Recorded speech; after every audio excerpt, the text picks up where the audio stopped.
Anyway, so today we're going to talk about passively investing in commercial real estate. And there are some disclaimers here. Our compliance department makes me put up. We are a publicly registered fund, but I won't be talking about that fund. I won't be talking about investing in with our stuff. Um, I've written 3 books on real estate investing, one good one, 2 others. And I've also been a podcast host, blogger with bigger pockets. Most importantly, I am a father of 4 children, married for 37 years. I actually worked at Ford Motor Company for 5 years after I got my MBA in the late 80s. Sold my company to a public firm in 97, started investing in real estate. And, I thought that when I started investing in real estate, I thought, hey, I'm a full-time investor now. But the truth is, I wasn't. I was a full-time speculator, and I lost a lot of money doing that.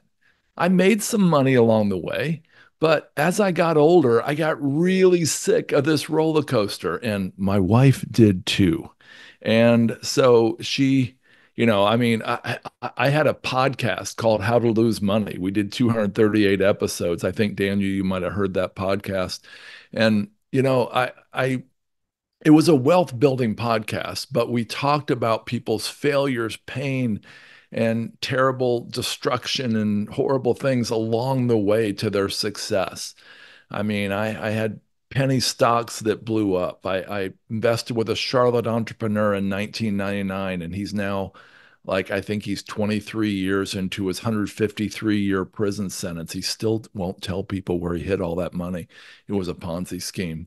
I had a waterfront home I should have made $100,000 building, and I lost $40,000. And I learned something from that, Daniel. I learned that if you don't know how to tighten your own doorknob, you probably shouldn't build a house from the ground up. I'm just saying. And anyway, I was a speculator and I hate that now. In fact, I do everything I can to do the opposite. In 2011, my partner and I built and operated a couple multifamily projects in North Dakota during the Bakken oil boom. And in a sense, that was a break away from speculating. It was still kind of speculating because it was dependent on the oil price in North Dakota. But anyway, after that, we sold that for a lot of profit, and I wrote a book that was humbly titled "The Perfect Investment." And before we jump into commercial real estate, I want to tell you why I chose commercial real estate over residential. There's nothing wrong with residential at all, but for me, I was a horrible landlord. I've got stories to prove it. I invested in single family. I invested mainly in flip houses and flip waterfront lots for over a decade. Made a lot of money, but it wasn't tax efficient, and I wasn't really building wealth. I mean, I learned during that process that there was a big difference between residential and commercial real estate. So I actually made a switch from residential to commercial real estate. And today, when I'm speaking about commercial real estate, I'm referring to a lot of different asset types. I'm talking about large scale multifamily, uh, like let's say 50 or 100 units and up. I'm speaking about self storage, mobile home parks, RV parks, light industrial, speaking about open air shopping centers, all types of different asset types. Now, our company, we've shied away from hotels and office, but a lot of people think, well, you're in commercial real estate, it must be horrible now. I'm like, no, it's great.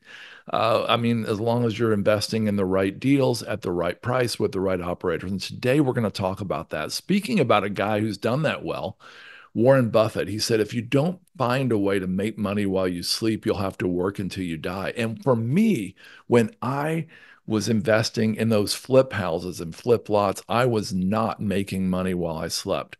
And, a lot of you folks who invest in single family rentals, you are making money while you sleep. Good for you. Other people I've talked to, they have even though they have property managers, they're dealing with a lot of the toilets, tenants, and trash, and that's anything but sleep inducing. A couple other quotes. John D. Rockefeller said, I'd rather earn 1% off 100 people's efforts than 100% from my own efforts. And another passive investor said it this way. He said, why should I work harder than I need to make less than I could? So we're going to talk about passive investing today, and we're going to talk about commercial real estate specifically. One of the guys from your part of the world who taught me a lot about commercial real estate is a guy who doesn't do commercial real estate. It's Jeff Bezos.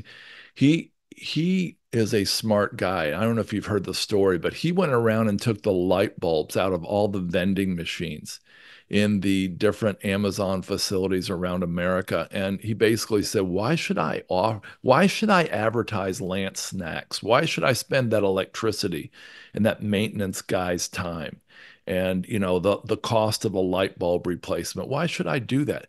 He knows that $1 saved translates to a lot of money in his pockets because there's this thing that you all know called the PE, or the price to earnings ratio. I mean, it's 51 for Amazon today. So he knows if he can save $1 a month on those light bulbs, basically that's $12 a year. Multiply that by 51, today's PE ratio for Amazon, that's $612 in value. That's a lot of money for saving just $1. Well, in real estate, the formula goes this way. In commercial real estate, it's the value equals the net operating income divided by the cap rate. I'm going to fly through this because I figure most of you know this stuff. It's sort of the reverse of the PE ratio. And so if you can drive up the NOI, and if the cap rate is, which is large, almost completely out of your control, stays the same, you can drive up the value of the property. And it's sort of similar to, Bezos taking the light bulb out of the machine. And so this is why commercial real estate is different from residential, because as you all know, residential real estate is based on comps. Commercial real estate is based on math. And all you Intel folks love math, I know. So this is why most of the Forbes 400, I think, invests in commercial real estate, because $1 added to the bottom line, $1 a month, is $12 annually. At $12 divided by the cap rate of 0.06, 6%, means $200 in added asset value. Now, you can also multiply that number times, let's say, 2.5, 3x to get the impact on equity, because debt leverages that.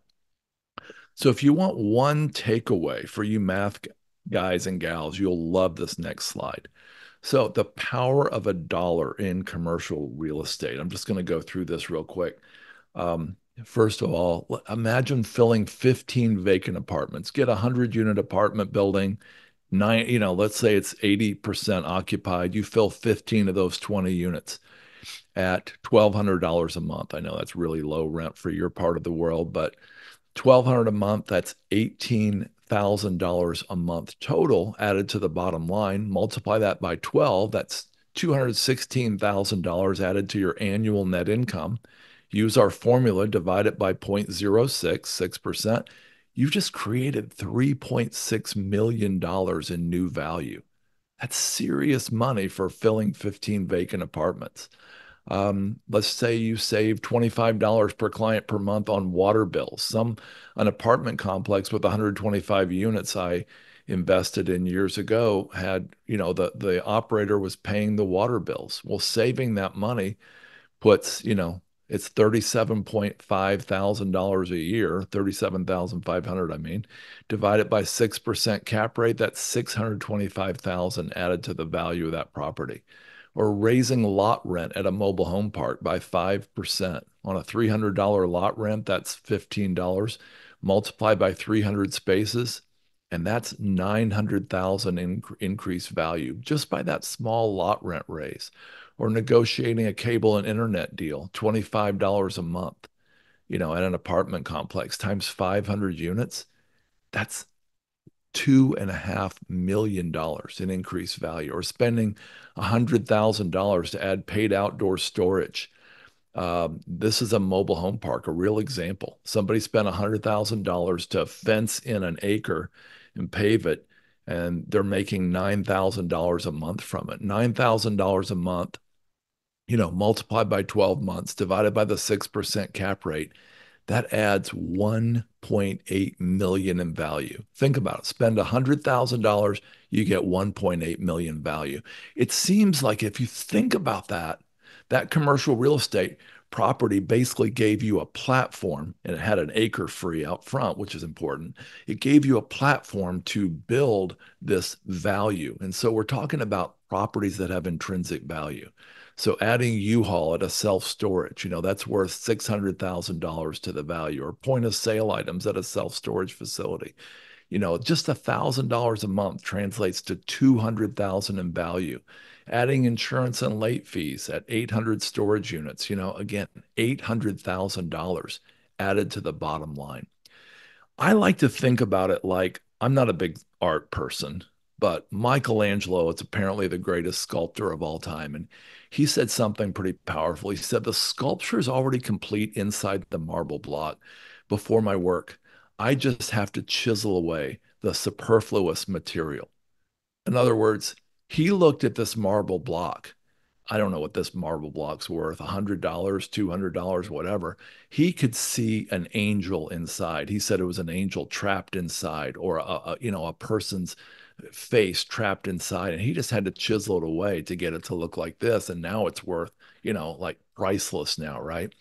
So it's the power of intrinsic value. It's the power of having that mobile home park where you can add that 1 acre of storage, or having that apartment building where you can add the cable or internet deal. It's a powerful proposition, and great operators see that intrinsic value. And I'm encouraging you as investors to invest in deals or with operators that can see that intrinsic value. Buffett summarized this so well. He said, price is what you pay, value is what you get.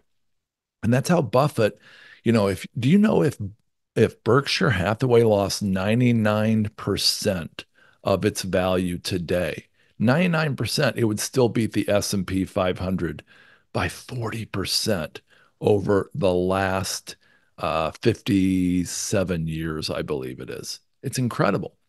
So I like to think of value add investing. I like to think of another clunky phrase for it. I like to call it intrinsic value extraction, which basically means, spotting discrepancies between intrinsic and extrinsic value, the price, what's possible versus what the price is, correcting those discrepancies through experienced asset and property management, raising the net operating income and the asset value, extracting that value through cash flow, refinance, and sale, overcoming barriers to entry, creating on-ramps. Basically, like Buffett, you're beating the market by understanding intrinsic value.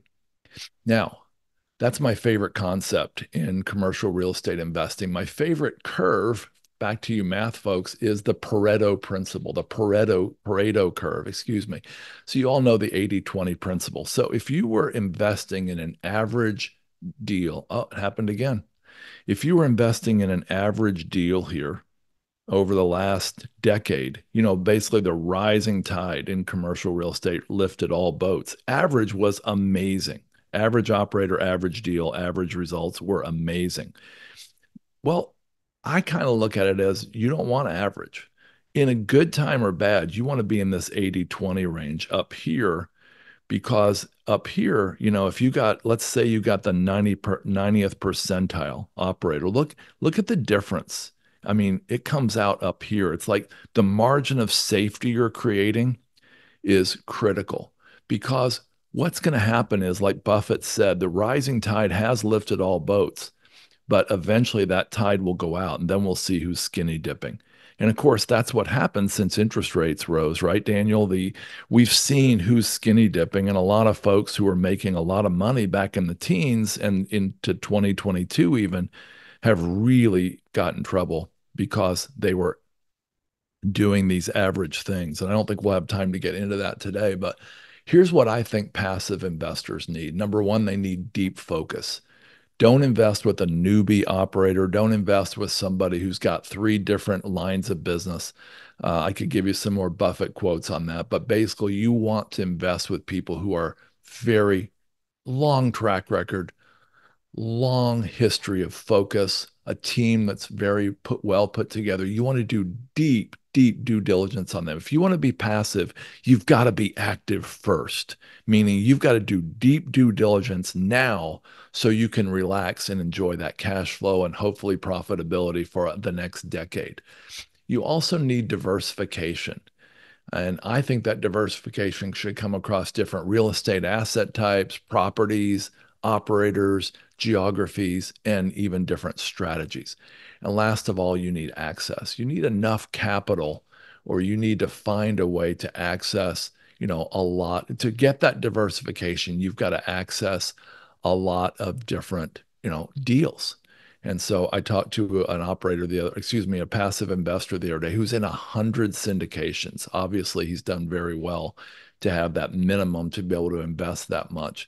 That's ideal. Of course, we can't all get there. So sometimes, you're going to have to find other ways and to access these. And that's why I think it's smart to not be like I was in 1999 when I would throw a lot of money at something that I didn't know that much about. I would recommend investing like a minimum in a lot of different things.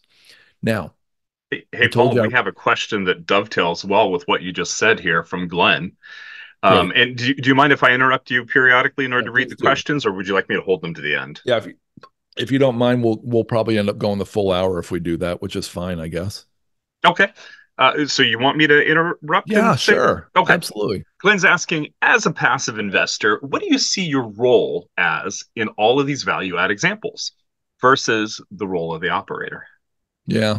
As a passive investor, I want to do a ton of due diligence up front, criminal checks, background checks, reference checks, visit their headquarters, visit them on site, do surprise visits, talk to investors, check them out on these private investor club forums. Really, I mean, we even do an NOI, net operating income audit now to make sure that the books are what they say they will be. I mean, it's pretty intense. And then just kind of holding them accountable over time, checking their monthly or quarterly reports, asking hard questions, going out to see them every now and then, just staying in touch with them. Does that answer that, Daniel? I think that it does. Glenn, does it answer it? I hope so. Okay. Great. Yeah, I was just gonna say, Paul, a couple of slides ago, you had, a bunch of different value add examples of how you're creating value for an asset. And Right. so I was curious, relative to that, where you were headed with it, given the role of a passive investor. But I see you're dovetailing it towards Yeah. that's everything that's going to happen. By the way, if you have an operator and your job is to go, vet the operator and make sure that they're Yeah. fit to, yeah, That's right. got it. Yeah. Yeah. Absolutely. So I mentioned my humble book title, The Perfect Investment. I also wrote a book on self-storage, and that was published by Bigger Pockets. So I'm going to lean on self-storage for a few minutes to give several examples of intrinsic value extraction, which is another name for value add investing. And again, this is where I think you want to be as an investor. Here's one that was at Las Vegas just a year and a half ago. This is not my company. Remember, my company invests only passively. So none of these examples will be something we did. Now, we may have been a large investor, which we were, but not the operator. But it's a Las Vegas, Nevada, owned since 1982 by the same person who built it. Had 40 years of handwritten records, no online marketing. It was full of homeless people who were actually paying to live there, which is illegal and not safe. The seller was charging $60 a month for 10 by 10 units, but the going rate was like 2.5 times that. So this facility could be, just spruced up and it needed a lot of cleanup and spruce up and adding marketing, but they could raise rents 150% and still be competitive. That's intrinsic value. Another example is in Grand Junction, Colorado. This operator that we know of bought this from a very neurotic seller. It was a lady who had 80% occupancy, which isn't bad, but 80% delinquency. Well, that's amazing. Anyway, it just had all kinds of problems, constant drama throughout the whole sales cycle.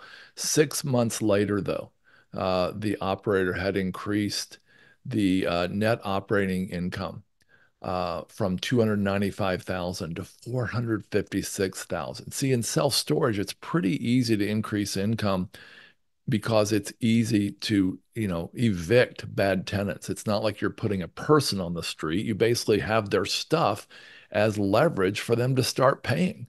And so that NOI increase was a 2.3 million, I did it again, projected value increase.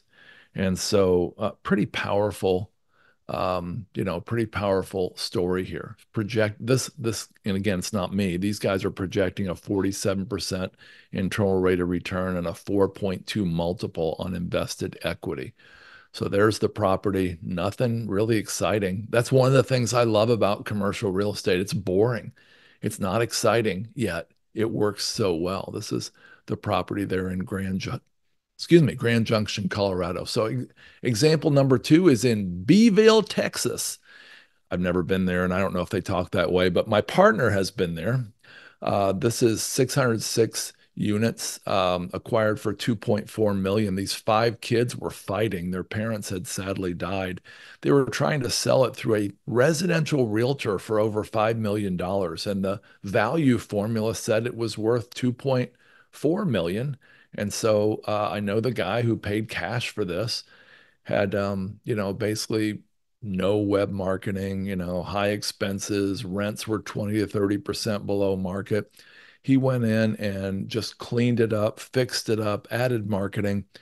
In just 4 months, got a $4.6 million appraisal. And added at that time for the first time because he paid 2.4 million in cash, he added 2 million in debt. Now think about it. If you put $2 million in debt at acquisition, that would have been an 83% loan to cost. That would have been pretty risky. But $2 million in debt 4 months later at a $4.6 million value was only a 43% loan to value, which is, again, quite safe. And, this one actually sold a year later for that exact price of 4.6 million. And it was a huge hit for those investors. This is that property there in Beeville, Texas. It's hard to believe, but sometimes these self-storage facilities work really well in small towns. Most of you are from big cities where you see self-storage popping up everywhere, but it works really well in small towns because those people need to store stuff too. And, I mean, an investment I made was in Ishpeming, Michigan. Who's ever heard of that? Has 1,500 self-storage units, and it's making money hand over fist because people drive for like 45 minutes to get there to that little town to store their stuff. So, Daniel, I'm going to take a quick breath and see if you have any more questions because I'm going to take a different angle from the rest for the rest of this talk. So, First of all, we have one person who says that my aunt actually lives in that city. So Ishpeming, it's a it's small world. cold. That's crazy. It is cold up there. And then we have a question from Ashish, who's interested in your thoughts on focusing on sponsors that have institutional investors, but are also open to individual investors. And go ahead. Yeah. So there's a company called SROA. I don't make any money from saying that. Storage Rentals of America. I think they do that. They have these amazing institutional investors like Blackstone Real Estate and who else? Anyway, Utah State Retirement Systems. We know them, and they seem to take both. And I think that would be a really good thing. Think about it. The institutional level investors' due diligence is so much more than most any individual investor would be. And if they're passing the test with them, it's probably a really good sign, right? The problem is most of the time we don't get in. We don't, like most us individuals can't get into those deals. So, Daniel, anything else? I would say that I agree with you. I mean, an institutional investor has got a lot more resources than, individuals do. And so if they are going to go with them, it's probably a good idea. But like you said, it's rare to find a group that takes both. Sometimes you can, group together in order to put a large investment into one of those, but they often have high minimums. Yeah. Um, if you could find one and they have a good track record, it's probably a good place to at least research. No. I'm glad someone asked that because I had never thought of that exact issue before. I mean, I'd never thought of the brilliance actually of trying to find somebody where institutionals invest, but they let individuals in. That's a great idea. Mm. What We've else got you a got? follow-up question from Glenn. What about RIAs as a way to get into institutional deals? Is it worth doing that versus a retail investor sponsor search?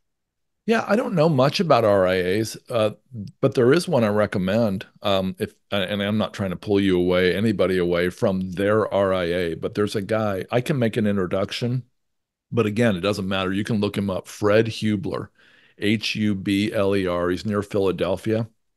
He does a fabulous job of finding commercial real estate deals and getting his investors into them. He really focuses on alts. Fred Hubler may be a familiar name to a few of you because he writes for Forbes and he has a column every 3 weeks in Forbes. And he's a friend of mine as well. So I think he does a great job with. He's creating the RIA over at the 506 Club, isn't he? I've never heard that. I don't know. I'm He just looking might. through my email. That might be a connection. Anyway, Okay. Yeah. Okay. All right. So I'm going to go through about 5 or 6 commercial real estate asset types just to give you an idea of some of these different ones. So self-storage, it's large and fragmented. It's got about 55,000 self-storage facilities in the U.S. About a third to half are owned by single asset operators, and up to 2/3 are owned by mom and pops. And so there, you see these little facilities like the ones I showed you the pictures of in Beeville and Grand Junction. Some of them are operated just horribly, like a passive business.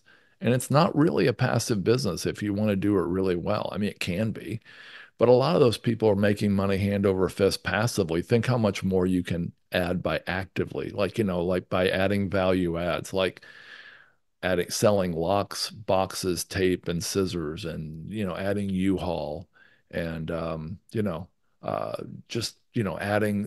Oh, there's 6 acres out back we're not using. Oh, really? Well, what about graveling that an acre at a time? And adding boat and RV storage. There's so much you can do with self storage. So it's a great inflation hedge. It came roaring out of COVID as the top commercial real estate asset type. Even during COVID, it was going up because restaurants were closing down, sometimes storing their stuff. College students were storing their stuff early in COVID. And so it's really done well during booms. I'm not going to talk a whole lot about self-storage, but I mean, this is the GDP up in the red, and there's self-storage occupancy staying pretty stable, during all those decades. Um, Mobile home parks is another one I really love. It's the only asset type I know of, Daniel, that has increasing demand and decreasing supply every year. I went to Alaska to look in Fairbanks, coldest city in America, by the way, at a mobile home park, and 2 or 3 others that were comps in the area. They were like closing down. And so mobile home parks close every year and hardly any new ones are added. There really is an affordable housing crisis. You may have heard this. 10,000 Americans turn 65 every day, but 6 in 10 don't have $10,000 saved for retirement. And, thankfully, no, that's none of you guys. But a lot of those people have home equity that they're willing to trade in for a manufactured home that give them a yard, a porch, parking, and community, no shared walls with a neighbor. I mean, I know a well-known doctor who retired in Southern California and moved to a mobile home, and he had a lot of flexibility. He could travel. He didn't have to worry as much about all the, some of the stuff he had as a homeowner before. Some of these mobile home parks or manufactured housing communities, as they call them, are really nice. Not like the one on the left here. I grew up. I'm just kidding. But seriously, this is the stigma. This one on the left here, people, that's what they thought of. And so Sam Zell, perhaps the most successful commercial or real estate investor in American history, he caught on to this in the 60s and he had 160,000 or so mobile home park pads when he died. And a lot of them look like the one on the right here, not the one on the left. There really is very limited supply. This you can see here that the manufactured housing supply in this graph from Green Street is virtually zero.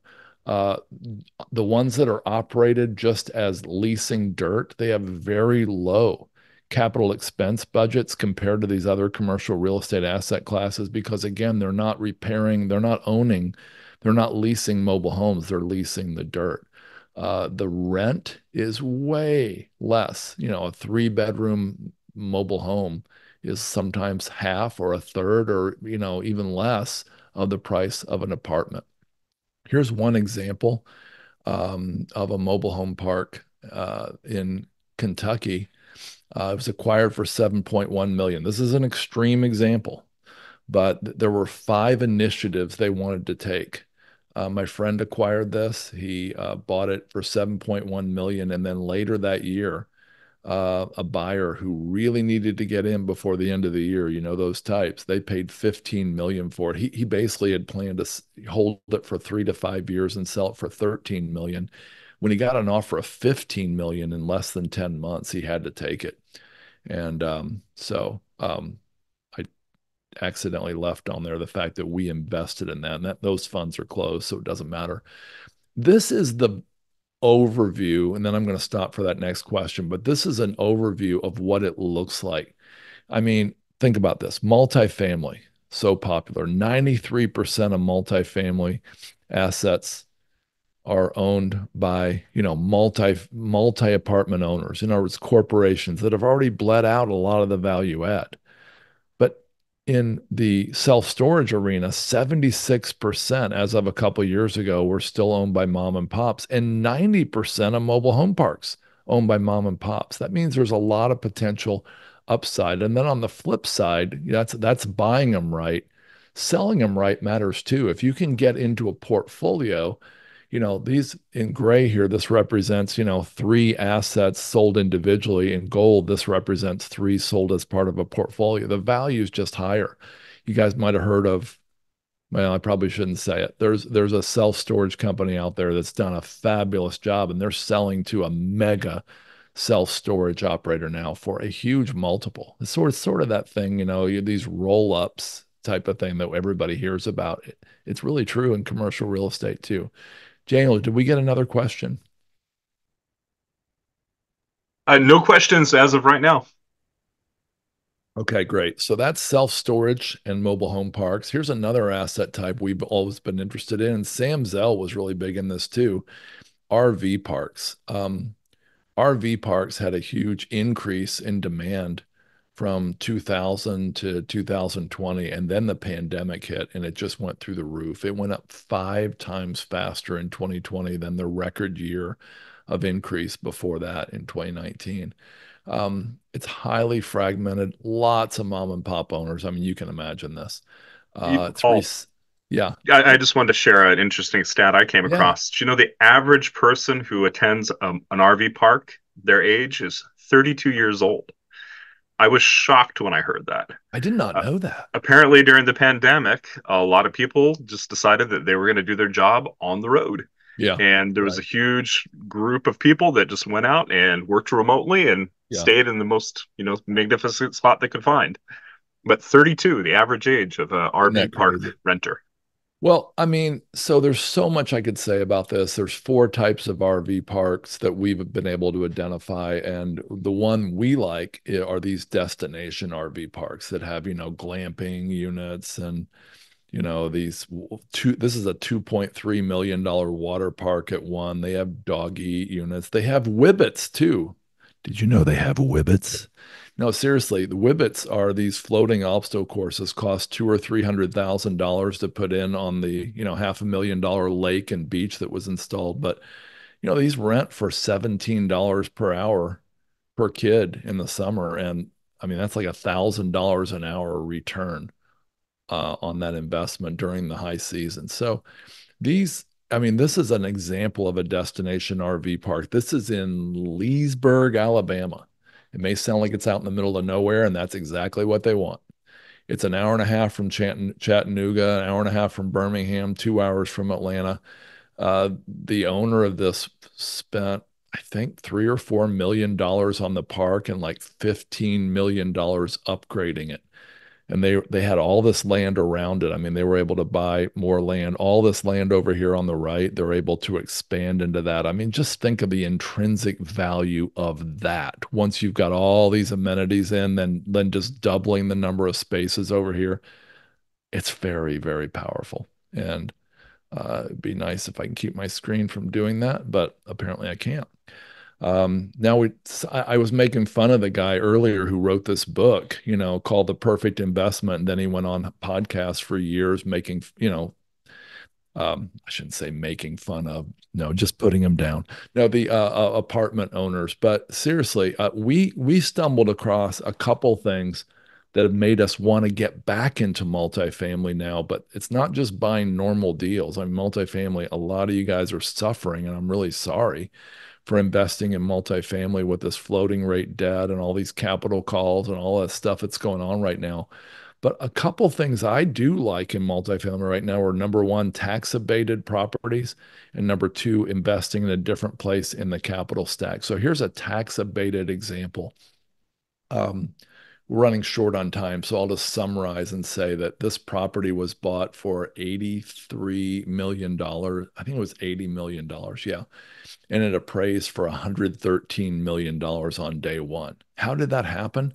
Well, this 26 million in equity that was created because the local taxing authority, I think it was Houston in this Houston. case, actually waived all the property taxes for 99 years.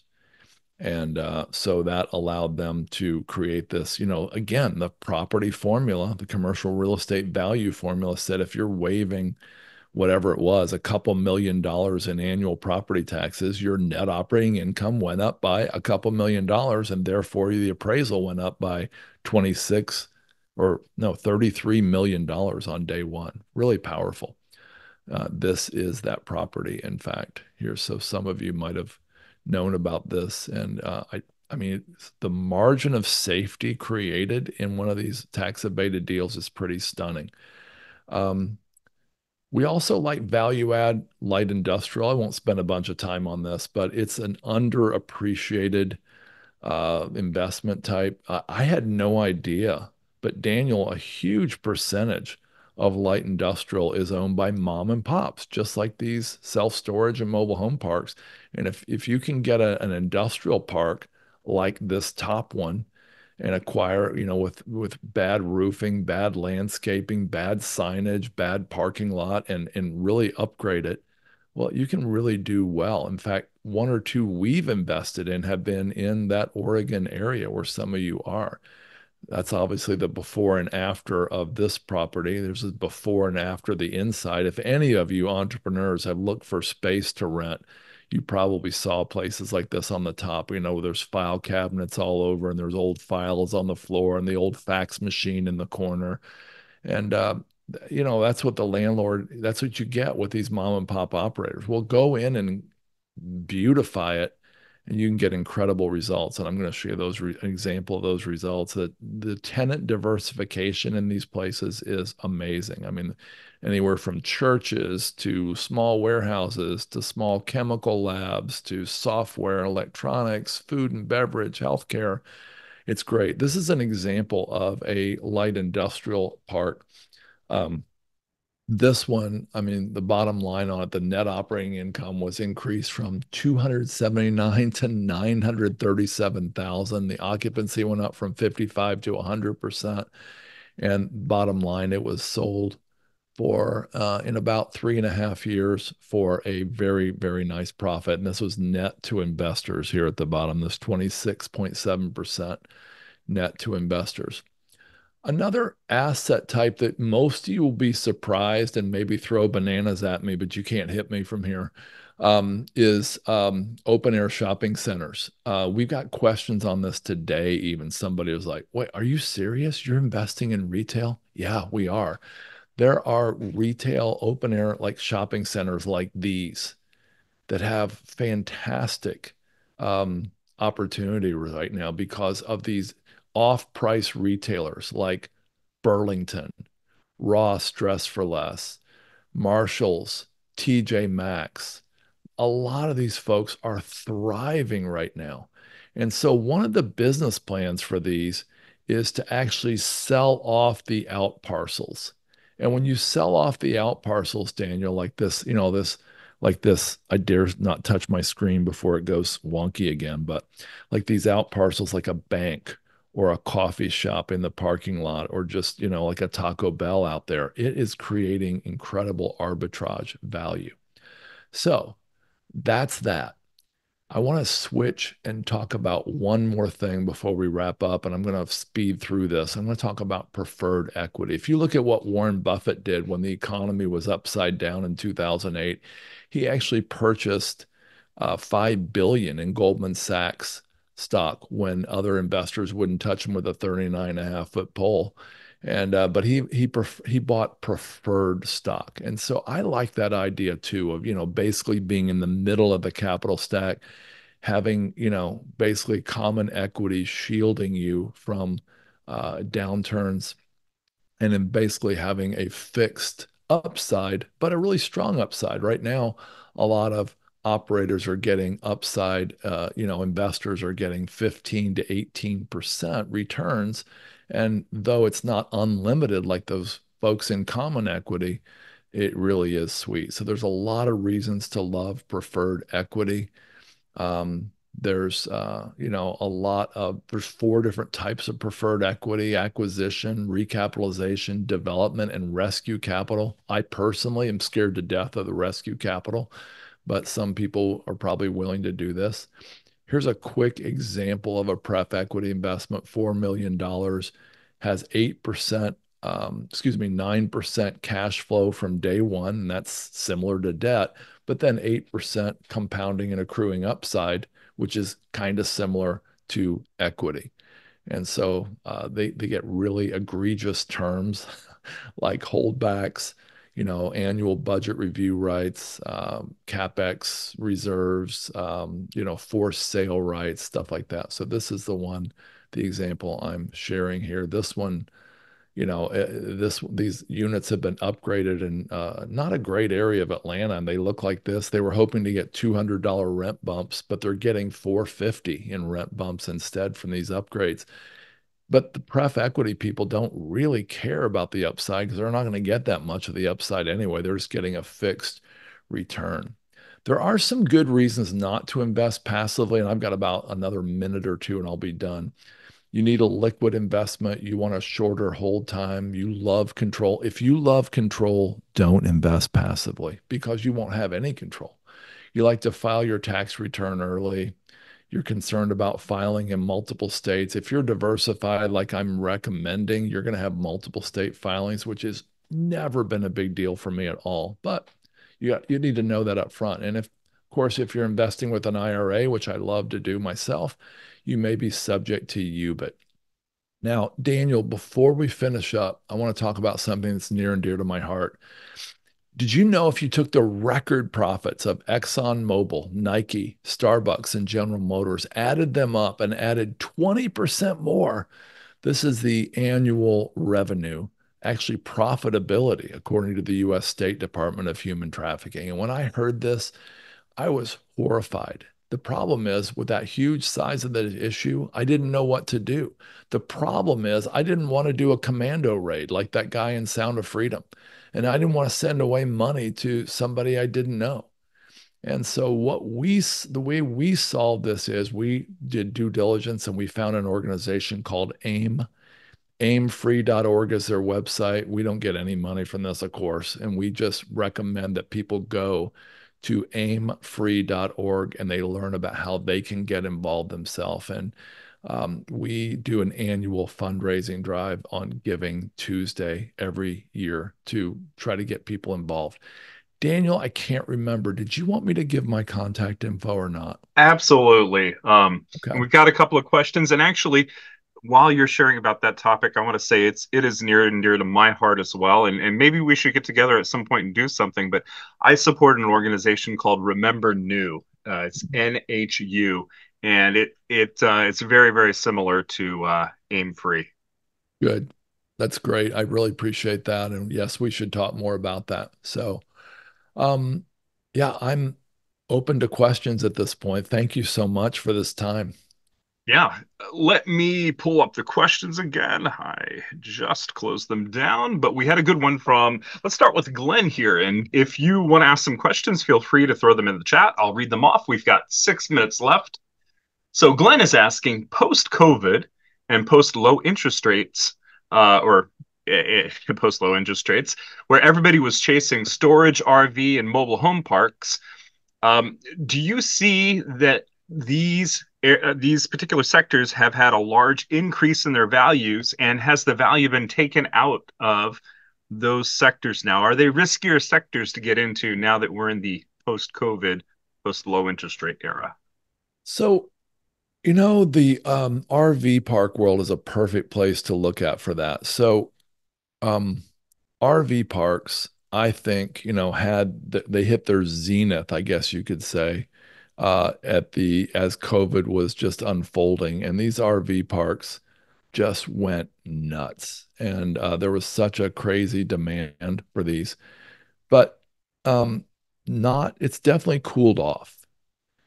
This is why I like investing in these really specialty parks, because these high-end parks, like this one I mentioned in Leesburg, Alabama, it's basically a destination. And in times when people can't necessarily afford to go to Disney World or Europe, they can go to a place like this for a couple $100 a night, total, all in. And it can be a really good option. I see there's a lot of questions, so I'll just keep it short. But yeah, I think it's cooled off, but I like investing in certain types. All right. Ashish is asking, success stories are great, but I would love to hear about some of your failures as well. And Oh, maybe I'll expand the scope there. You used to have the podcast, How to Lose Money. yeah. Um, Maybe there's a story from there, or you could share a personal story. How many questions do you have? Because I could tell lots of stories about failures. Actually, I think the dings that you probably just heard were me dropping in aimfree.org into the Oh, chat. good. So we're actually, we don't have any Okay. more currently. Okay, good. So, yeah, I made so many mistakes. I mean, the worst one was I invested in 2017 in a multifamily property, and I actually expanded beyond my own barriers for what I would invest in. I broke my own rules, and I said I wouldn't invest in anything built before 1978. Well, I couldn't find anything. And I mean, the competition was so intense, as many of you remember, that the perfect investment was certainly not perfect.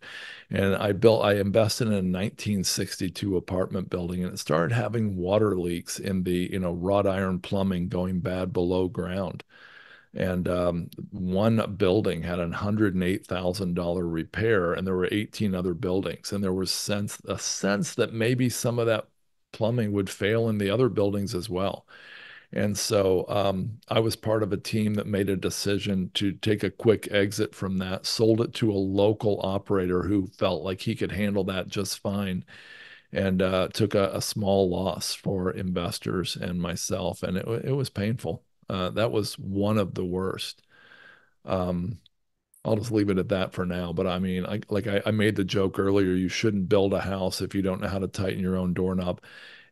I mean, when I got involved in building houses, that was a huge mistake for me. I had a contractor who took such advantage of us when he realized that I didn't know what I was doing. I mean, he convinced me to buy him a bulldozer, Daniel, and he stole it from me.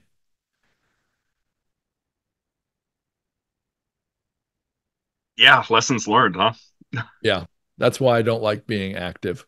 And I mean, when I was a landlord, I had a few single families. Oh, the nightmare stories. Do not buy and I'm sorry if I'm going to offend somebody, but unless you're a fabulous landlord, unlike me, don't buy mobile homes and rent them out to people. Mobile home parks are great, but don't own mobile homes unless you really, really want to get actively involved. Yeah, best. I almost every mobile home park owner that I know tries to make sure that the homes are owned by the tenants or the renters, the land renters. Yes. All right. Any final thoughts here before we close off? We've got one more minute. I don't have any more. I'm just super grateful to have this many people show up on a weekday and super Paul, grateful for you, Daniel. All right. Paul, You have a I'm question, Willie? curious. What happened with the guy that you bought the bulldozer for? Did you take legal action? No, I didn't. I basically didn't pay him some of his last bills that he billed me on the construction, but I definitely lost out significantly. This was back in 2004, and I was a different person than I am now. I would have now, for sure. It never would have happened now, but I never would be in that position either. I'll never build another house. Yeah. That's one of the amazing things about being an investor is that it's a journey of constant growth. And you make mistakes and make mistakes, and every time you pick yourself up and keep going and learn from those mistakes, you're a better investor. Yeah. So that and a better you are becoming a better person trying to be better. Yeah. So with that, could everybody take themselves off of mute and thank Paul for coming in and speaking to us today? Thanks, Paul. Thank you, Paul. Thank Hey, you, thanks, Paul. Paul. Thank Thank you, you. Paul. Thank you so much, Paul. Thank you. Thank you Paul. all. Good to hear from you again. Thank you, Yeah. Paul. Thank you, Thank you. Paul. All right. Super honored to be here, guys and gals. Appreciate you all. And make sure you all check out Wellings Capital. Have All a right. great weekend. Have a great weekend. All right. Bye-bye.